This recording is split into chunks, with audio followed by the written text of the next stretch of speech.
Get your daily dose of good news from Grist. Subscribe to The Beacon. It seems like every Democratic presidential candidate wants to get farmers sucking carbon out of the air and sticking it in the ground. Call it regenerative agriculture, carbon farming, soil carbon sequestration, but, boy have the candidates found an idea they love. Among the more popular names, Elizabeth Warren, Pete Buttigieg, Bernie Sanders, Beto O'Rourke, and Joe Biden have included it in their platform. Kirsten Gillibrand, Tim Ryan, and Amy Klobuchar have also said they want to pay farmers to catch carbon. The science is straightforward enough. Planting a cover crop after harvest, when the acres might be bare and vulnerable to erosion, helps capture carbon. Farmers can keep that greenhouse gas in the ground if they stop plowing, because turning over the dirt with a plow releases soil carbon. These are relatively simple practices that many farmers have already adopted. We've treated soil science like dirt for too long, so it's nice that it's finally getting the chance to star in shovel-ready, national policy proposals. But there's still reason for caution. Politics has a way of distorting science. Look back 20 years and everyone was excited about biofuels. Presidential candidates talked about how we could grow green fuel, provide new markets for farmers, while freeing ourselves from foreign fossil fuels, and the plants would suck carbon from the air. What's not to love? Starting in 2005, the government enshrined market mandates to help people start turning crops into fuel. Farmers cut down rainforests in Southeast Asia to grow oil palm for biofuel. Although the new market for corn and soybeans was great for Midwestern farmers, it was awful for those trying to stop erosion, preserve prairie habitat, and shrink the dead zone in the Gulf of Mexico.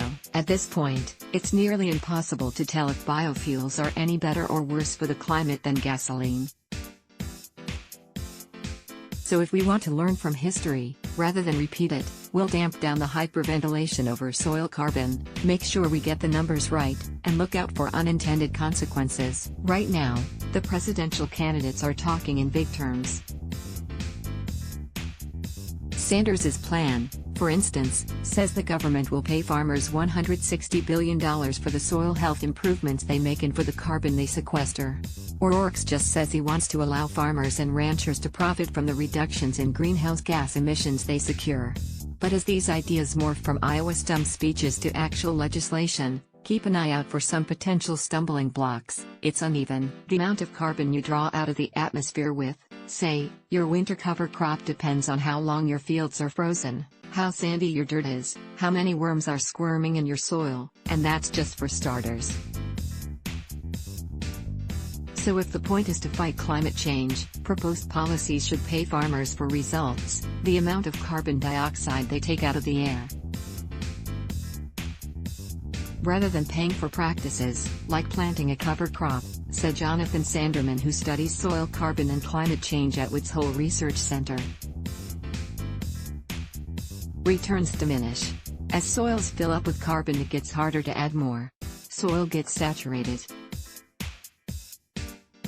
Naveen Ramankutty, who studies global food systems at the University of British Columbia, thinks of soil like a bathtub. If there's more water coming through the faucet than leaving through the drain, the water rises. Replace water with carbon and you get the idea. Eventually the carbon is going to start spilling over the top of the tub. So, while carbon farming is certainly a useful measure to mitigate carbon emissions, it's a solution with a finite lifetime, Ramankutty said. Keep it in the ground. Once carbon is in the ground, it doesn't just stay there. Soil is churning with worms, fungi, bugs, and bacteria that eat up, transform, and release carbon back into the air. It really is dynamic, like Ramankutty's bathtub. If farmers decide to plow up fields after years of sequestration, it would release a lot of the stored carbon. How you deal with this is clearly a tricky policy problem, Sanderman said. Perhaps, when agreeing to take money for carbon sequestration, farmers would have to accept restrictions on their land for the next decade. It could crowd out other ideas. How much will carbon farming cost taxpayers, and are there other ideas that, for the same cost, would take even more greenhouse gases out of the air. Expanding forests, growing seaweed, or scrubbing carbon from the air might make more sense in some cases. Could we replace a coal plant with clean energy for the same amount of money and prevent more emissions in the first place? The danger of the latest sexy policy is that it tends to take precedence in every context, not just the ones in which it makes the most sense. Candidates break hearts. Some of the candidates' proposals use unrealistically large numbers for the carbon that farming could suck up, said Mark Bomford, director of Yale's Sustainable Food Program. I suspect this overstatement has less to do with misunderstanding the science, and more to do with what inevitably happens to communication of the science when it enters the arms race of political rhetoric, Bomford said. It just sounds better to say that an acre of farmland can suck up 25 to 60 tons of carbon a decade, as ex-candidate Jay Inslee did, than to say 7.4 tons per decade, which is the consistent average, Sanderman said. All this is to say we ought to be a little wary of ambitious soil policy solutions for climate change.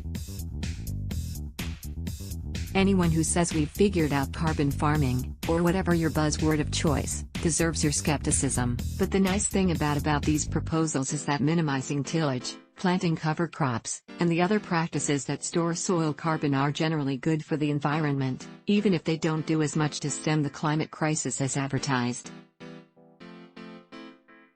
Dig our work? As a non-profit news outlet, we rely on reader support to help fund our award-winning journalism.